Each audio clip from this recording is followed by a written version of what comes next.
Welcome back to the Ireland Contracting Nightly Sports Gum. Rich Walsh alongside Gene Collier. And Gene, it looks like the schedule was officially just announced. We got Thursday, that's tomorrow. I will be in Washington, D.C. for that game. Sunday, we know that at 3 o'clock, that's on NBC. Then Tuesday, Thursday, you were right. Both 7:30 game on Tuesday, 7 o'clock game on Thursday. Tuesday, Thursday at PPG. Both of those games could be seen at NBC SN. And then the to be announced or to be determined games would be game 5, 6, and 7, which would be Saturday, May 5th, Monday, May 7th, Wednesday, May 9th. Right, so it looks like they're going every other day after Sunday. Yeah, there's only one 3-day gap, and that's between games 1 and 2. So what are you thinking? Before we get to the phone lines, I want to get your prediction on this series now. No Malkin, Hagelin has to hurt at the beginning of the series. Yeah, it definitely does. Two pretty evenly matched teams. I think the thing that's at work here that is non-tangible is, again, this business of Washington always suffering in this matchup. And that is going to end sometime, and it might be in the next couple of weeks. You didn't officially give me a prediction, though. What do you think? I did not. I don't know. I think the Capitals are going to beat the Penguins. Yeah. You know, I know that's not going to be favorable on this show, but it's going to end at some point.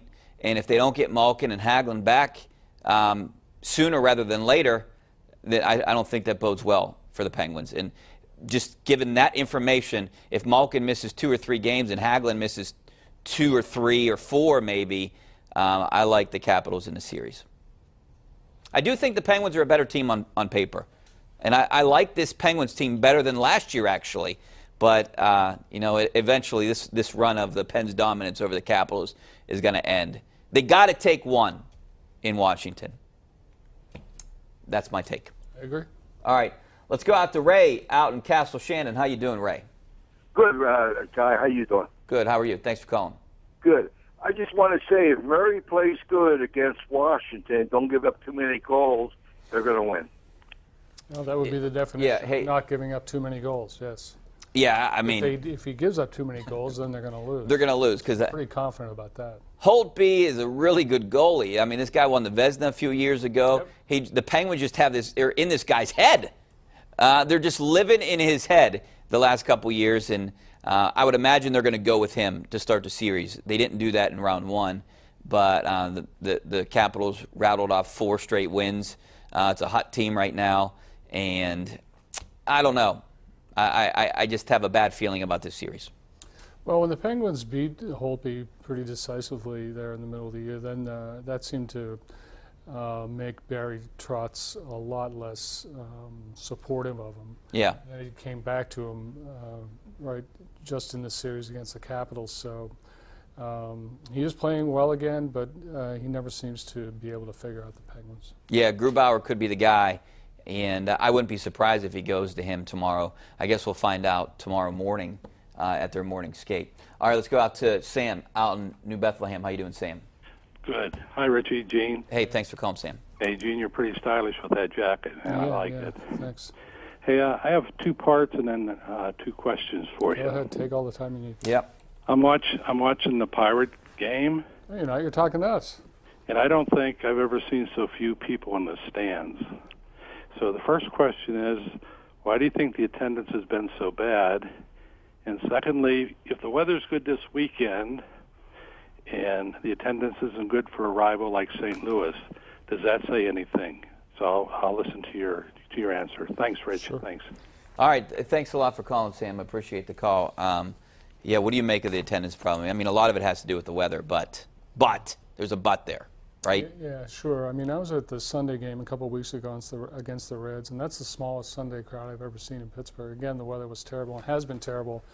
The postponement Tuesday night was the 28th of the Major League season. It usually gets to about August before there's a 28th postponement. So the weather has been a huge factor, but Pirate attendance has been trending down ever since, as I mentioned 5,000 times on this show, ever since the trade of Neil Walker. Attendance has been trending down, TV ratings have been trending down, and there's nothing stopping it now. It's only gathering momentum. I don't even think with a warm weekend and the Cardinals in here, you're going to see a big spike in attendance. They're giving away umbrellas to the first 20,000 through the doors on Friday night. I'll tell you, 20,000 are coming through the door.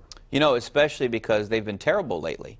They lost to one of the worst teams again today in a shootout, basically. Well, they've lost 7 of the last 8. And right now, this game could go either way. It's 5-3 Pirates, but They are 1-7 since Josh Harrison got hurt. Not a good sign. So, you know, if they're thinking about trading Josh Harrison, that might not be the answer right now. All right, let's go out to Jim out in Pittsburgh. How you doing, Jim? Jim, you there? How you doing, guys? Thanks for calling. Yeah, it's just, again, the Capital Series coming up. I kind of agree with you.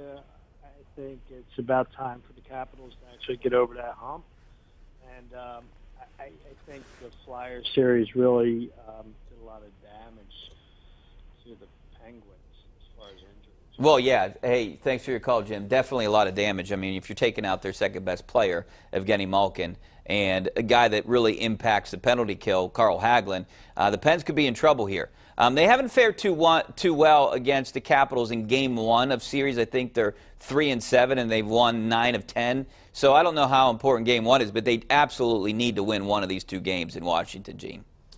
Well, yeah, I mean, I hate to say absolutely. We've seen them come back from, losing the first 2 games. But as far as the damage, we don't know. I think people expect Malkin to be back, but also suspect that Hagelin has a concussion, and there's just there's no point in speculating on that. But the Penguins, didn't have Malkin for the final game in Philadelphia. They scored 8 times. Didn't have Letang for the entire postseason last year. They won the Stanley Cup. So, I wouldn't panic just yet on the damage that was done by the Flyers. Yeah, and like I said, I mean, I want the Penguins to win. I want them to see them go as far as they can.